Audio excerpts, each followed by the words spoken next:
Graça e paz, meus amados irmãos, amigos, você que nos assiste pela internet, estamos mais uma vez reunidos aqui para meditar na palavra do nosso Deus. Convido você a ficar ligado e atento ao que Deus tem a falar aos nossos corações. E o texto escolhido para a nossa meditação está lá na primeira epístola de Paulo aos Tessalonicenses, capítulo 1, versículos de 2 a 10. Acompanhe comigo a leitura do texto. Damos sempre graças a Deus por todos vós, mencionando-vos em nossas orações e sem cessar, recordando-nos diante do nosso Deus e Pai, da operosidade da vossa fé, da abnegação do vosso amor e da firmeza da vossa esperança em nosso Senhor Jesus Cristo. Reconhecendo, irmãos, amados de Deus, a vossa eleição. Porque o nosso Evangelho não chegou até vós tão somente em palavra, mas sobretudo em poder, no Espírito Santo e em plena convicção. Assim como sabeis ter sido o nosso procedimento entre vós e por amor de vós. Com efeito, vos tornastes imitadores nossos e do Senhor, tendo recebido a palavra, posto que em meio de muita tribulação, com alegria do Espírito Santo, de sorte que vos tornastes um modelo para todos os crentes na Macedônia e na Acaia, porque de vós repercutiu a palavra do Senhor, não só na Macedônia e Acaia, mas também por toda parte se divulgou a vossa fé para com Deus, a tal ponto de não termos necessidade de acrescentar coisa alguma, pois eles mesmos, no tocante a nós, proclamam que repercussão teve o nosso ingresso no vosso meio, e como que deixando os ídolos, vos convertestes a Deus para servirdes o Deus vivo e verdadeiro, e para aguardardes dos céus o seu Filho, a quem ele ressuscitou dentre os mortos, Jesus, que nos livra da ira vindoura. Vamos orar, colocar as nossas vidas diante do Senhor. Deus, nós te louvamos porque Tu és um Deus que se revela e o faz por meio da Sua palavra, uma palavra viva que edifica, que transforma. Clamamos pela ação do Espírito Santo em nosso entendimento para compreendermos a Tua palavra e colocarmos em prática de tal forma que sejamos parecidos com Jesus, transformados para a Tua glória, para a edificação da Tua igreja. Essa é a nossa oração e o nosso desejo, em nome de Jesus. Amém. E amém. Queridos, esse texto é um texto exponencial, é um texto em que Paulo elogia uma comunidade de fé, uma igreja.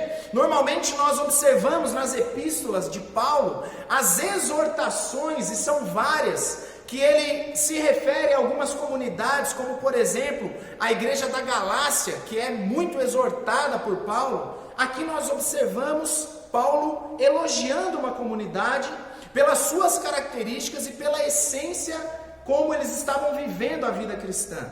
E é justamente sobre isso que nós iremos refletir nesse momento, sobre a simplicidade e a essência da vida cristã. Gostaria de fazer uma pergunta para você que nos acompanha nesse momento. O que significa para você ser um cristão hoje? O que é ser um cristão? O que significa a vida cristã? Nós vivemos, queridos, um período onde tudo está muito confuso. Infelizmente, o entendimento da essência e da prática da vida cristã tem sido mal compreendida por muitos em nossos dias. Muitos acabam reduzindo o cristianismo apenas às reuniões locais da comunidade ou algumas atividades religiosas. Não que nós não devemos frequentar os cultos das nossas comunidades, não que nós não devemos exercer as disciplinas espirituais, mas muitas vezes somos motivados por mero ativismo religioso. É o pragmatismo, uma inversão de valores e mudanças essenciais, motivadas muitas vezes por questões superficiais. Nós estamos vivendo na era das programações, motivadas muitas vezes pelo pragmatismo religioso. E pragmatismo é aquela filosofia que diz que não importa o que você faça ou como você faça, o importante é que dê certo, o importante é que dê resultado. E muitos acabam achando que trabalhar para Jesus se resume apenas a fazer programações eclesiásticas. E o quanto mais diferente for a programação, ou se tem um maior número de pessoas, é sinal de que nós estamos trabalhando bem para Jesus. Mas muitas vezes, queridos, esses cristãos trabalham para realizar programações, muitas vezes motivados por partidarismos, por divisão, por orgulho, e acabam discutindo, fazendo inimizade, porque simplesmente fazem o que fazem por mera obrigação, por mero ativismo religioso, e aquilo que é superficial acaba se tornando mais importante do que o essencial. Nós estamos vivendo num período muito difícil no evangelicalismo brasileiro, que é fruto desse avivalismo do movimento gospel, que tem invadido as nossas igrejas, e junto com ele traz a ideia de um Deus de conveniência, um Deus que pode dar para você tudo o que você quiser, como se fosse um gênio numa lâmpada mágica. Pessoas que buscam as bênçãos de Deus, mas nem ao menos conhecem o Deus das bênçãos. Muitas pessoas frequentam a igreja semana após semana e dizem que adoram a um Deus que elas não conhecem, um Deus que é um subproduto da sua imaginação. Não sabem nem ao menos quem é Jesus ou de fato o que é o Evangelho. Muitos não sabem fazer a distinção entre o que é a igreja de Deus e o que é o reino de Deus, e acabam achando que servir a Deus diz respeito a servir apenas na esfera eclesiástica, na esfera da igreja, quando na verdade o reino de Deus transcende as barreiras eclesiásticas e alcançam todas as esferas da realidade da natureza humana. É aquela terrível dicotomia entre secular e sagrado, que é uma herança do dualismo medieval. Por isso que a vida cristã, queridos, é um chamado para os eleitos de Deus saírem para todos os lugares, para todas as esferas e anunciar o reino de Deus, anunciar o Senhor do reino, anunciar que Deus governa sobre a arte, que Deus governa sobre a política, sobre a família. Mas aí nos vem a pergunta: como um cristão deve viver como embaixador do reino de Deus? Quais as características essenciais da vida cristã? Como o cristão pode influenciar todas as esferas do governo de Deus com a sua vida?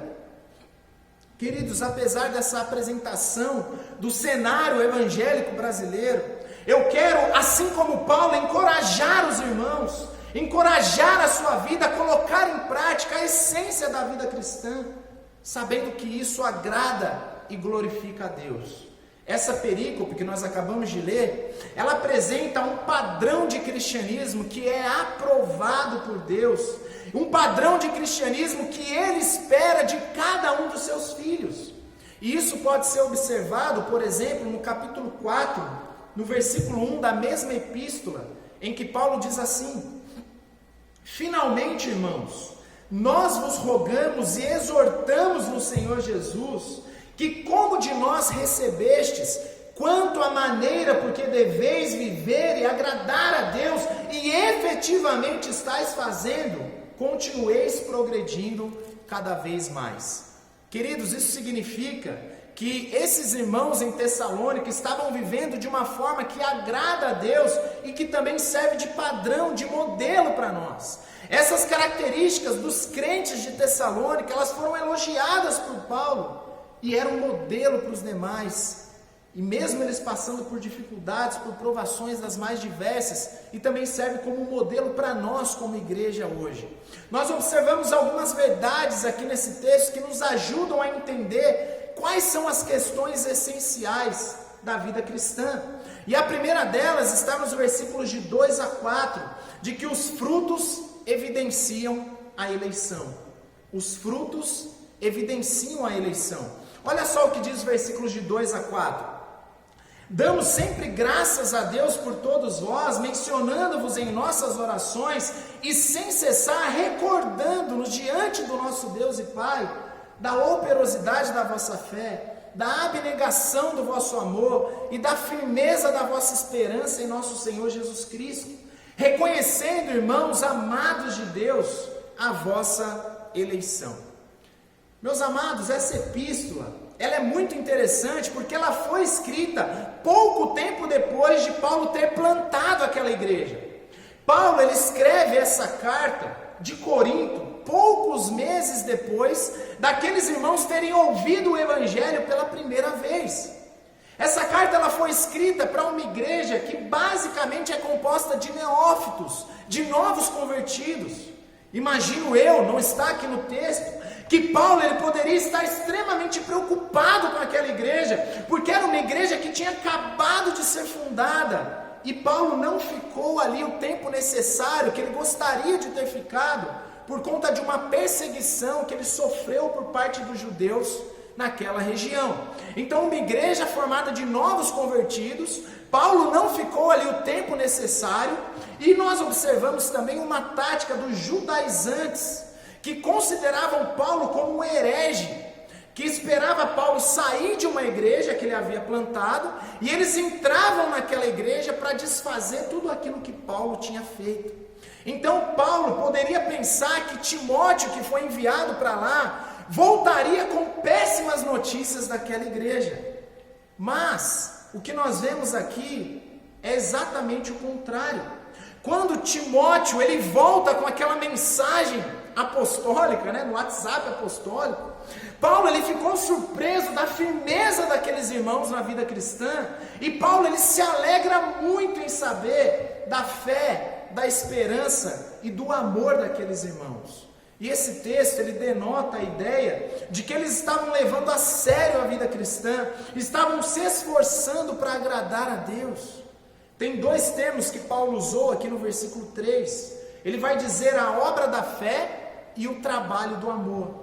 O primeiro ele se refere àquele trabalho ativo que envolve também os resultados da atividade, ou seja, a realização daquela obra, de todo o trabalho.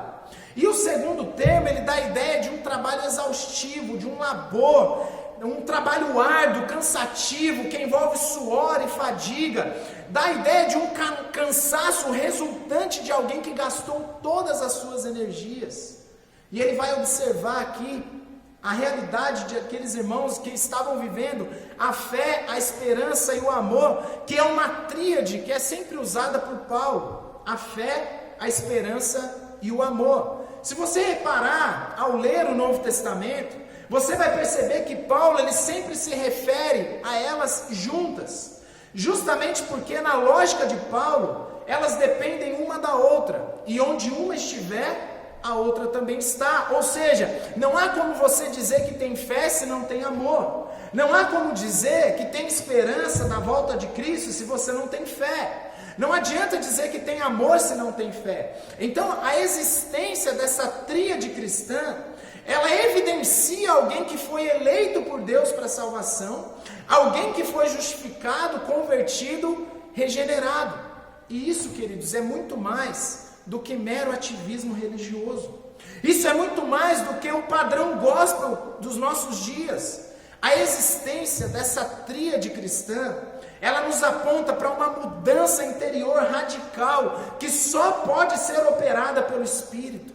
Somente o Espírito Santo pode transformar um coração de pedra num coração sujeito à sua vontade. Somente o Espírito Santo pode nos reconciliar com Deus. Agora, é interessante notar que todas essas características, a fé, a esperança e o amor, são questões subjetivas. Mas são questões subjetivas que podem e devem ser evidenciadas. Elas não são subjetivas com um fim em si mesmo. Elas não são apenas características que podem ser sentidas por quem a possui. A pessoa diz: eu sinto que eu tenho paz, eu sinto que eu tenho fé, eu sinto que eu tenho esperança, amor, eu sinto que eu sou um cristão. Meus queridos, essas características, elas podem e devem ser evidenciadas externamente. A primeira característica daqueles irmãos, elogiada por Paulo, é justamente o fato de que eles estavam produzindo frutos, e esses frutos evidenciavam a salvação deles, evidenciavam que eles eram eleitos de Deus. A verdadeira conversão deles não era simplesmente algo subjetivo, mas tinha reflexo exterior. A fé, a esperança e o amor não são questões meramente subjetivas, mas são evidenciadas pelas obras de justiça, ou seja, viver os atributos comunicáveis de Deus, o amor, o perdão, a santidade, a sabedoria, é colocar isso em prática, produzir frutos. Não basta dizer que você crê em Jesus, que você se emociona com canções, com mensagens, pregações, mas é necessário uma transformação interior que só pode ser realizada pelo Espírito Santo. E se você passou por isso, você produzirá frutos. Em outras palavras, não basta você dizer que ama a Deus, que você vive para a glória de Deus, se você não coloca isso em prática, se você não demonstra isso através de frutos. A verdadeira mudança interior, querido, causada pelo Espírito Santo, vai automaticamente refletir no exterior, onde os frutos podem ser evidenciados. É por isso que é absolutamente estranho um crente dizer que ama a Deus, mas que trai a sua esposa, que trai o seu marido, como se nada tivesse acontecido.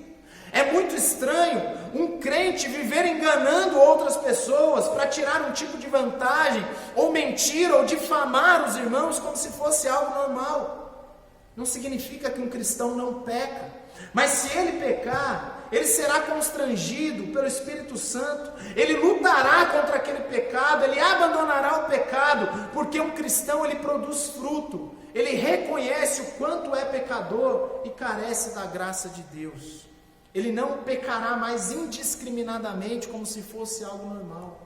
Queridos, o grande problema é que quando nós temos uma visão distorcida do que é a essência da vida cristã, nós acabamos trocando questões que são essenciais por questões superficiais. Eu posso me achar o máximo porque eu trabalho para Jesus, e eu olho para o irmão e para o erro do irmão, e eu penso como eu sou melhor do que ele. E alimentamos o orgulho, alimentamos a soberba em nosso coração, alimentamos a ira no nosso coração, o ódio, o desejo de vingança, quando eu deveria reconhecer a questão essencial, que eu sou tão pecador quanto meu irmão, e igualmente careço da graça e do perdão de Deus. Isso não é nada fácil, mas é mais fácil de ser alcançado, quando eu sei o que é essencial e o que é superficial. Muitas vezes, nós insistimos em achar que nós somos menos pecadores do que os outros. Será que isso não é uma verdade? Queridos, nós queremos trabalhar na obra de Jesus. E não que não seja necessário trabalhar para Jesus, mas para isso eu não posso abandonar aquilo que é essencial, que é ser como Jesus. Antes de trabalhar para Jesus, precisamos desejar ser como Jesus. Não basta ser reconhecido como um ótimo crente na igreja, é necessário ser um crente em nosso relacionamento familiar, no trabalho, na escola, ou quando nós estamos sozinhos. Isso não é nada fácil, queridos. É muito mais fácil frequentar a igreja, até mesmo participar ativamente de um ministério, muitas vezes, do que se preocupar com o outro, ajudar os outros, servir os outros, pensar menos de nós mesmos, sermos menos egoístas. Como nós podemos muitas vezes ser hipócritas, porque nós frequentamos a igreja, pensamos que cumprimos com todas as nossas obrigações eclesiásticas, mas o nosso coração está repleto de amargura, alimentamos pensamentos pecaminosos, nós não agimos como deveria no nosso trabalho, não amamos as pessoas como deveríamos, nós nos julgamos melhores do que os outros, ridicularizamos quem pensa diferente, desejamos aplausos e pensamos que o mundo gira em torno de nós. Uma certa vez eu ouvi uma frase que diz que nós somos o que somos no escuro. Ou seja, nós somos o que somos quando ninguém nos vê, quando nós não precisamos provar nada para ninguém. Mas Deus, Ele é onisciente, Ele conhece o nosso coração. Queridos, uma característica essencial da vida cristã é justamente o fato de que um crente verdadeiro, alguém que realmente é um eleito de Deus, ele vai produzir frutos.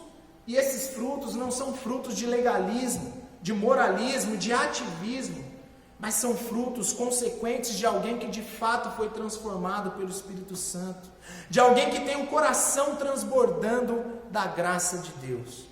Quando olhamos para esse texto, nós observamos que alguém que realmente é um eleito de Deus, alguém que possui a fé, a esperança, o amor, é alguém que produz fruto. Esses frutos podem e devem ser evidenciados externamente. Mas observamos também aqui um outro princípio essencial na vida cristã, o princípio de que um cristão que vive para a glória de Deus é guiado pela palavra.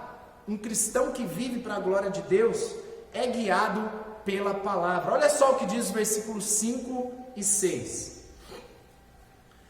Porque o nosso evangelho não chegou até vós tão somente em palavra, mas sobretudo em poder, no Espírito Santo e em plena convicção. Assim como sabeis ter sido o nosso procedimento entre vós e por amor de vós. Versículo 6. Com efeito vos tornastes imitadores nossos e do Senhor Jesus Cristo, tendo recebido a palavra, posto que em meio de muita tribulação, com alegria do Espírito. Fica muito claro no texto que o agente da transformação, que o agente da conversão é o Espírito Santo.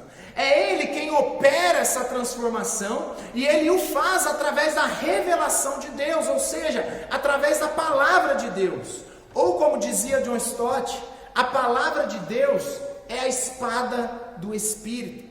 Isso não é porque ela é uma palavra mística ou mágica, mas ela é uma palavra viva, porque ela é revelada por um Deus vivo e uma palavra que produz vida. Um cristão que ama a Deus, que vive para a glória de Deus e que agrada a Deus, é um cristão que é guiado pela palavra. Isso está claro no texto. Uma característica muito evidente desses cristãos de Tessalônica e que deve ser também imitada por nós em nossa caminhada cristã, é que aqueles irmãos, eles receberam a palavra do Evangelho com alegria, mesmo em meio a tribulações. Essas tribulações, provavelmente por parte dos judeus, ou também por dificuldades financeiras que eles estavam enfrentando. Mas os tessalonicenses, eles davam testemunho porque foram transformados pela palavra no poder do Espírito. A origem desses frutos e da evidência dessa tríade cristã é justamente a mudança que ocorreu na vida daqueles irmãos através da palavra pelo poder do Espírito. É a palavra de Deus, o instrumento, a ferramenta usada pelo Espírito Santo para produzir vida. E eles recebiam, diz o texto, eles recebiam essa palavra com alegria, ou seja, eles não ouviam pregações ou buscavam o conhecimento do Evangelho por mera obrigação, mas eles faziam isso com prazer, com alegria. Ou como diz Chesterton, o contrário do cristianismo não é o ateísmo, mas a tristeza. Se um cristão não é alegre, queridos, algo está muito estranho. O texto ele fala sobre essa alegria e diz que é a alegria do Espírito. Ou seja, o Espírito Santo, ele produz alegria, ele não deixa ninguém com a cara fechada, emburrada, como quem chupou um limão azedo, alguém irascível, amargo. Não que não haja espaço na vida cristã para a lamentação, para o sofrimento, mas a alegria deve ser a condição natural da vida cristã. Talvez essa falta de alegria possa ser oriunda de um desconhecimento do verdadeiro Evangelho. Por achar que ser evangélico é apenas cumprir uma agenda, ou pensar que ao ser evangélico os nossos problemas vão acabar, e agora nós vamos ter um carro do ano, um bom emprego, muito dinheiro na conta, não ficaremos mais doentes, não teremos mais problemas. O próprio Jesus disse que no mundo nós teríamos aflições. Agora, queridos, é interessante observar a relação da alegria com a palavra de Deus. Eles se tornaram imitadores de Jesus, porque receberam a palavra e tudo isso com alegria do Espírito, mesmo passando por tribulações. Uma igreja que vive a essência da vida cristã é uma igreja que dá o real valor à Sagrada Escritura e faz isso com prazer, porque reconhece a maior necessidade que temos de viver a centralidade da Escritura na nossa caminhada cristã. É por isso que a pregação não deve ser meramente um acessório litúrgico. O ensino, ele é fundamental para fortalecer os crentes na caminhada cristã diante dos dilemas da vida. É o conhecimento da Escritura que vai auxiliar um jovem no ambiente ateu e agnóstico da faculdade. É o conhecimento da Escritura que vai ensinar a sua consciência o que é certo e errado, o que agrada ou não agrada a Deus, e é o que vai te ajudar a se livrar do legalismo. É o conhecimento da Escritura que vai auxiliar você no seu planejamento, nas suas escolhas. Meus amados, a palavra de Deus é como um farol que ilumina os nossos passos na caminhada cristã. É o cetro que conduz a igreja de Cristo até o dia em que seremos glorificados, estaremos com Ele por toda a eternidade. Mas infelizmente, essa não é a realidade em muitas comunidades e na vida de muitos que dizem que são cristãos. Igrejas e até pastores que deveriam priorizar e ensinar a centralidade da Escritura têm ensinado justamente o contrário, com a lógica de que a letra mata, mas o Espírito vivifica. Como se o texto fizesse alguma referência à revelação de Deus. Pelo contrário, ali diz respeito à impossibilidade da lei de salvar o homem. A terrível consequência disso muitas vezes é a falta de maturidade. As consequências disso são crentes cada vez mais dependentes de um líder religioso, crentes que não têm maturidade para escolher nem ao menos que cor vai pintar a sua casa. Tem que ter sempre alguém para se pendurar, uma muleta, porque não tem maturidade, autonomia cristã. Queridos, quando nós tiramos a Escritura do centro das nossas vidas e da nossa igreja, nós estamos cavando a própria cova. Nós poderíamos viver uma vida muito mais leve e muito melhor se nós fôssemos guiados pela palavra de Deus, ao invés do nosso achismo, dos nossos pressupostos ou do legalismo predominante nos nossos dias. Podem existir, meus amados, muitas questões superficiais, mas uma característica essencial na caminhada cristã e que deve ser constantemente buscada por nós é o conhecimento da verdade revelada de Deus, essa verdade que aponta para Jesus Cristo. Mas nós observamos aqui mais uma característica essencial da vida cristã. Observamos isso nos versículos de 7 a 9. Observamos que o procedimento daqueles irmãos fazia o evangelho conhecido. O procedimento deles fazia o evangelho conhecido. Olha só o que diz os versículos de 7 a 9. De sorte que vos tornastes um modelo para todos os crentes na Macedônia e na Acaia, porque de vós repercutiu a palavra do Senhor, não só na Macedônia e Acaia, mas também por toda parte se divulgou a vossa fé para com Deus, a tal ponto de não termos necessidade de acrescentar coisa alguma. Versículo 9. Pois eles mesmos, no tocante a nós, proclamam que repercussão teve o nosso ingresso no vosso meio, e como que deixando os ídolos vos convertestes a Deus, para servirdes o Deus vivo e verdadeiro. O fato daqueles irmãos terem sido transformados pelo Evangelho e viverem segundo o Evangelho, fez com que eles se tornassem um testemunho vivo do Evangelho de Jesus Cristo. Eles receberam o Evangelho com alegria, e a partir daí eles passaram a viver a simplicidade e a essência da vida cristã. E por isso eles testemunhavam o Evangelho de Cristo através do seu procedimento. E Paulo vai dizer aqui no texto que eles se tornaram um modelo para todos os crentes na Macedônia e na Acaia, que eram duas províncias romanas que equivaliam basicamente à Grécia de hoje.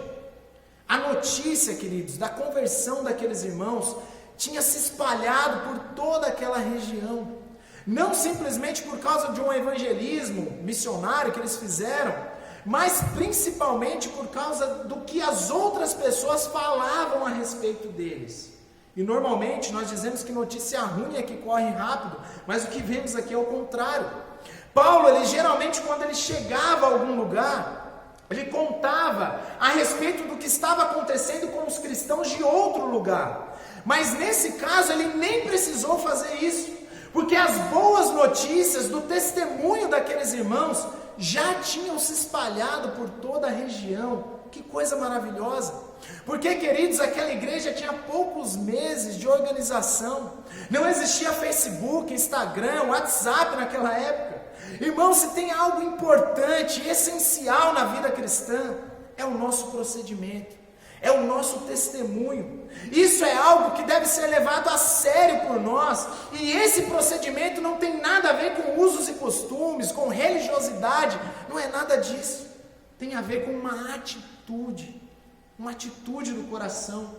Não tem a ver com as roupas que eu uso, com o vocabulário que eu uso, com a forma como eu penteio o meu cabelo, com o quanto eu sou religioso, mas tem a ver com uma atitude do coração, uma atitude de buscar uma vida santa, uma mente purificada dos maus pensamentos, um corpo purificado da imoralidade, um coração purificado das motivações pecaminosas, uma atitude de amar como Jesus amou, um amor sacrificial, isento de interesses, de segundas intenções, amizades verdadeiras, que não sejam motivadas por interesses egoístas. Essa atitude, queridos, é uma atitude de perdoar o próximo, de considerar o próximo superior a nós mesmos, uma atitude de priorizar a edificação da igreja, a saúde da comunhão cristã, acima dos nossos problemas ou do nosso orgulho, que muitas vezes nos cega e tira de nós o brilho da vida cristã. Irmãos, o nosso procedimento, ele tem o poder de glorificar e testemunhar o Evangelho de Deus, como também tem o poder de envergonhar a Deus. Nós vivemos no mundo onde nós somos tentados o tempo todo a falar mal dos outros, somos tentados a mentir, somos tentados a cobiçar cada vez mais, somos tentados a buscar os prazeres como se eles fossem um fim em si mesmo, e tantas outras coisas das quais nós não devemos levar em consideração. Precisamos fazer diferente. Eu sei que não é fácil, queridos, mas é uma questão essencial que deve ser buscada por nós na nossa caminhada cristã. Nós precisamos testemunhar o Evangelho através do nosso procedimento. Quando nós colocamos isso em prática, nós glorificamos a Deus e apontamos para o Evangelho que nos salvou. Mas observamos aqui também uma outra característica essencial da vida cristã que aprendemos nesse texto. E essa característica é justamente a certeza e a esperança da volta de Cristo. A certeza e a esperança da volta de Cristo. Olha só o que diz o versículo 10. E para aguardardes dos céus o seu Filho, a quem ele ressuscitou dentre os mortos, Jesus, que nos livra da ira vindoura. Observamos nesse texto que além da conversão daqueles irmãos servirem como um testemunho de fé, da fé que eles tinham em Jesus, eles também testemunhavam da esperança que eles tinham na parousia, na volta gloriosa de Jesus, que é uma característica essencial e comum aqui na teologia paulina. Aqueles irmãos, eles tinham plena confiança e a certeza de que Cristo iria voltar, e eles viviam dessa forma, eles tinham essa convicção. Inclusive, isso passou até a ser um problema criticado por Paulo posteriormente, porque alguns já não estavam compreendendo isso muito bem. Alguns achavam que já não precisavam trabalhar, não precisavam fazer mais nada, porque Jesus já estava voltando mesmo. Mas, queridos, o fato que Paulo elogia é que eles tinham consciência da volta iminente de Cristo e eles viviam dessa forma. Aquela consciência constante da volta de Cristo é essencial na vida cristã, porque nos ajuda a não olhar para esse mundo como se ele fosse um fim em si mesmo, mas pelo contrário, nos ajuda a viver na terra com o coração no céu. Como diziam os puritanos, nós temos dois olhos. Um deve estar voltado constantemente para a terra, para a nossa responsabilidade aqui, e o outro deve estar sempre mirando o céu.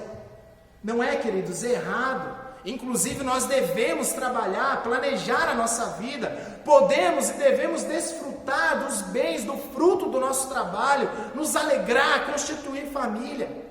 A proposta de Paulo aqui não é para que a gente viva uma vida monástica, isolada do mundo. Vamos construir aqui 4 paredes e vamos viver aqui a nossa vidinha, o nosso mundinho.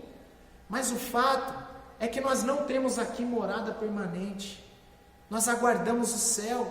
E queridos, essa esperança é o combustível que nos permite passar por várias provações, por lutas, por dificuldades das mais diversas, e ainda assim continuar crendo e descansando no Senhor. Essa esperança é um benefício que Deus nos deu, porque de certa forma ela funciona como um mecanismo de defesa. Essa esperança nos ajuda a passar pelas provações, pelo sofrimento. Nós podemos, queridos, e vamos passar por lutas, por dificuldades, mas nós temos a plena convicção de que um dia Cristo enxugará dos nossos olhos toda lágrima. Nós temos a certeza de que o choro, ele pode durar uma noite inteira, mas a alegria virá pela manhã. É uma certeza. Talvez essa noite para alguns seja alguns anos, ou até mesmo uma vida inteira, mas você pode ter certeza que um dia você estará em um lugar onde não haverá mais tristeza, não haverá mais dor, não haverá mais perda, não haverá mais saudade, não haverá mais divórcio, não haverá mais dificuldade financeira, traição, ódio, raiva, um lugar onde não vai existir nem ao menos santificação, porque todos serão completamente santos, um lugar onde não haverá pecado, não haverá natureza pecaminosa. Meus amados, nós podemos passar por sofrimentos dos mais diversos, mas nesse grande dia, Cristo nos receberá na glória dos céus, e Ele nos dará um abraço que nós esperávamos por toda a vida. Nós poderemos senti-lo, provaremos uma alegria incomum que nunca havia experimentado antes. Mas a verdade, queridos, é que muitas vezes nós abrimos mão dessa esperança, que é um grande benefício que Deus nos deu, que é um bálsamo para nós, e trocamos essa esperança por prazeres pecaminosos momentâneos. Trocamos essa esperança por uma ansiedade pecaminosa, ou porque simplesmente nos esquecemos das promessas de Cristo para nós. Eu não sei, querido, quais são as suas maiores dores, os seus maiores problemas, o seu maior sofrimento, mas eu sei de um Deus que está acima de todos eles, de um Deus que te dá a graça e a esperança de que Cristo voltará e enxugará dos nossos olhos toda a lágrima. Meus amados irmãos, nós somos chamados por Deus para viver uma vida que glorifique a Deus. Nós que somos eleitos de Deus, precisamos produzir frutos, viver em conformidade com a palavra, dar testemunho do Evangelho através do nosso procedimento e viver na terra com o coração no céu, tendo certeza que Cristo voltará. Muitas questões na vida cristã são superficiais, mas algumas são essenciais e nós não podemos abrir mão delas. Que essa seja uma realidade em nossas vidas, para a nossa alegria, para a glória de Deus, para a edificação da igreja em Cristo Jesus. Vamos orar, que o Senhor nos ajude a colocar em prática isso que nós ouvimos nesse texto e que você possa ser abençoado pela prática dessa verdade que nós acabamos de observar aqui. Senhor, nós te louvamos porque o Senhor acabou de nos ensinar como devemos viver uma vida essencial, uma vida cristã que glorifica o teu nome, uma vida cristã que, por mais simples que seja, é o que o Senhor espera de cada um de nós. Que essa seja uma realidade, Senhor, na minha vida, na vida da pessoa que me ouve nesse exato momento, que nos assiste na internet, que o Senhor possa produzir vida em nossos corações, produzir, Senhor, transformação, edificar a tua igreja, para que possamos colocar em prática tudo aquilo que aprendemos na tua palavra. Nós te agradecemos e oramos em nome de Jesus, nosso Senhor. Amém e amém. Deus abençoe os irmãos, continue nos acompanhando na internet, não deixe de curtir o vídeo e também compartilhar com seus amigos e familiares.